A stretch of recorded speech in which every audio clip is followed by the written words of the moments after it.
जिसको TRS party और हमारी पार्टी ने दिया, जिसको स्पीकर साहब ने कबूल किया। सर, मैं 11 पॉइंट आपके सामने रखूंगा जो मैं बताने की कोशिश करूंगा कि क्यों हम इस तहरीक अदम एतमाद की तायीद में और मोदी हुकूमत की मुखालिफत में खड़े हैं। सर, हालिया दिनों में हमारे मुल्क में ट्रेन में एक वर्दीपोश दहशतगर्द ने अपने सीनियर मीना साहब का कत्ल करने के बाद ट्रेन के कंपार्टमेंट में जाकर नाम पूछकर, चेहरे पर दाढ़ी देखकर, कपड़े देखकर उनको कत्ल कर दिया और उसके बाद उसने कहा कि इस देश में रहना है तो मोदी को वोट देना पड़ेगा। मैं हुकूमत से जानना चाहूंगा कि क्या ये अक्सरियती तबके की एक्सट्रीमिज्म और रेडिकलाइजेशन की बेहतरीन मिसाल नहीं है, और अगर है तो फिर हुकूमत इस पर क्या करेगी। सर, हमारे आइन में, संविधान में लिबर्टी ऑफ कॉन्शियस को लिखा गया, तमहीद में, यानी जमीर की आजादी का जिक्र किया गया है। मैं हुकूमत से और खास तौर से वजीर आजम से जानना चाहता हूं कि कहां गया इस हुकूमत का जमीर, कॉन्शियस जिसको अंग्रेजी में कहते हैं, जब नूह में 750 इमारतों को बगैर ड्यू प्रोसेस फॉलो किए उनके इमारतों को मुनज़्ज़म कर दिया गया, और इसलिए कि वो मुसलमान थे, पूरे के पूरे इलीगल थे। इसीलिए पंजाब की हाईकोर्ट और हरियाणा की हाईकोर्ट ने कहा कि ये एथनिक क्लेंसिंग है। इसकी एक बेहतरीन मिसाल है उस हुकूमत की। तीसरी है कि इस मुल्क में एक नफरत का माहौल, बल्कि एक आतिश को पैदा कर दिया गया, मुसलमानों के खिलाफ नफरत का माहौल। ये 9 साल का इनका ये कारनामा है। तीसरा सर, मणिपुर के ताल्लुक से कल बड़ा लंबा जवाब वजीर दाखिला ने दिया। सर, आसाम राइफल के ऊपर केस बुक हो जाता है, एफआईआर हो जाता है। क्या हो रहा है वहां पर?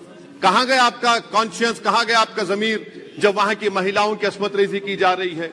और आप मुख्यमंत्री को नहीं हटाना चाहते इसलिए क्योंकि वो कोऑपरेट कर रहा है।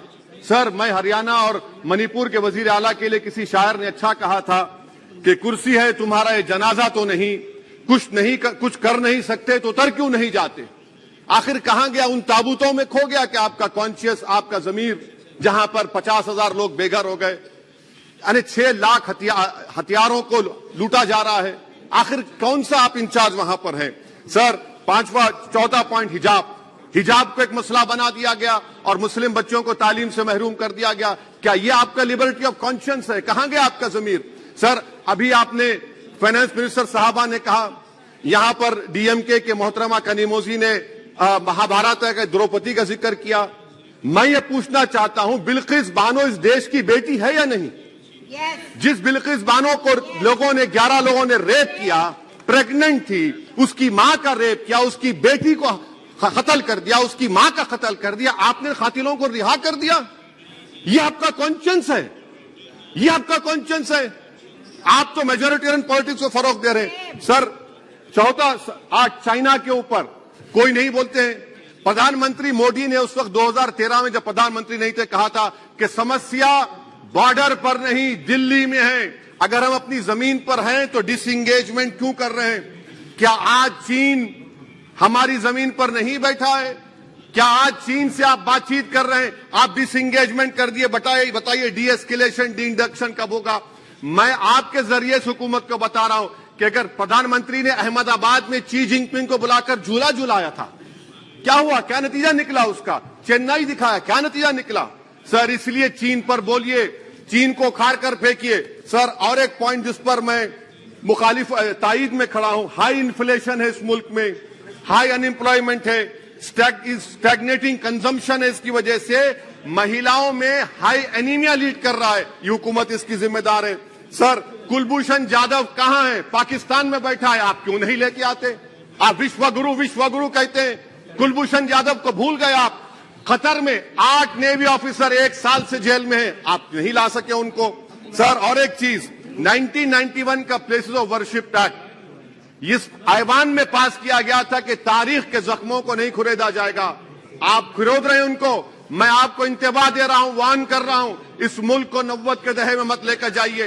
91 का एक्ट सुप्रीम कोर्ट में जवाब दीजिए कि आपकी हुकूमत 91 प्लेस ऑफ वर्शिप एक्ट की कायम है, उस पर कायम रहेगी। यूसीसी, सर, इस यूसीसी का फॉर्मूला क्या है? एक मुल्क में एक मजहब, एक कल्चर, एक जबान। ये तो डिक्टेटरों का फॉर्मूला है। भारत एक गुलदस्ता है, भारत एक मोजाइक है। यहाँ पर बेशुमार जबानें, बेशुमार मज़ाहिब बोले जाते हैं और हिंदू अनडिवाइडेड फैमिली में sir I am concluding 8 crore 75 Hindu खानदानों को 3,800 करोड़ डिडक्शन मिला। इसके बारे में आप क्या कहेंगे सर? और मैं कंक्लूड करने से पहले आपको बताना चाह रहा हूं कि माइनॉरिटी वेलफेयर का बजट 40% कम कर दिया गया। पढ़ो प्रदेश, प्री मैट्रिक स्कॉलरशिप कम कर दी गई, मौलाना आजाद फाउंडेशन खत्म कर दिया गया फेलोशिप, और इसकी वजह से 1,80,000 मुसलमान हायर एजुकेशन में गायब हो चुके हैं। सर मैं इख्तिताम में कह रहा हूं कि पसमानदा मुसलमान से प्रधानमंत्री को बड़ी मोहब्बत है।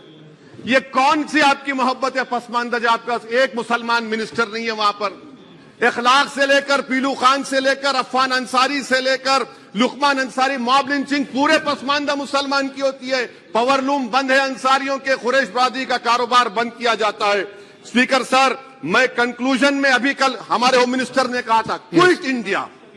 अगर इनको मालूम हो जाए कि क्विट इंडिया का नारा एक मुसलमान ने दिया था तो वो भी नहीं बोलेंगे, वो नहीं मालूम था उनको। उसका मैं कंक्लूड कर रहा हूं, उसका नाम यूसुफ मेहर अली था सर।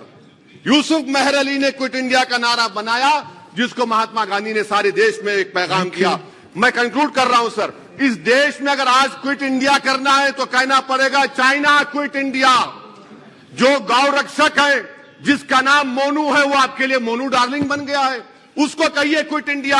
सर जो लोग तुष्टीकरण की राजनीति आप कर रहे हैं, आप हिंदू अक्सरियती लोगों में हथियार बांट रहे हैं, ये आप देश के लिए खतरा पैदा कर रहे हैं। तो सर आई एम कंक्लूडिंग, इसीलिए हम आपसे अपील कर रहे हैं कि हुकूमत से कह रहे हैं कि आप जो सियासत कर रहे हैं इससे नुकसान देश को होगा। प्रधानमंत्री जब खड़े होकर जवाब देंगे, हम उनसे पूछना चाह रहे हैं, पॉइंटेड क्वेश्चन है, क्या देश बड़ा है या हिंदुत्व गोलवालकर की आइडियोलॉजी बड़ी है? मैं इस तहरीक अदम एतमाद की तायद में खड़ा हूं और हुकूमत की मुखालिफत में। सर एक आधा मिनट सर, दो लोग, दो महाज है इस मुल्क में, एक चौकीदार है, एक दुकानदार है। एक चौकीदार एक दुकानदार है। जब जुल्म हम पे होता कोई मुंह नहीं खोलते। यूएपीए का कानून अमित शाह ने लाया, इन दुकानदारों ने तायद की। आज उस यूएपीए का कानून में 83 साल का बुढ़ा सिपर खत्म करो, सिपर नहीं होने के से मर गया। आखिर कब तक दुकानदार और चौकीदार हमारी लाशों पर सियासत? सर हम कंक्लूडिंग, कब तक सियासत करेंगे? अगर आप जुल्म के खिलाफ आवाज नहीं उठाएंगे तो आपकी दुकानदारी नहीं चलेगी, चौकीदार को बदलेंगे, तीसरा महाज करेगा। शुक्रिया सर।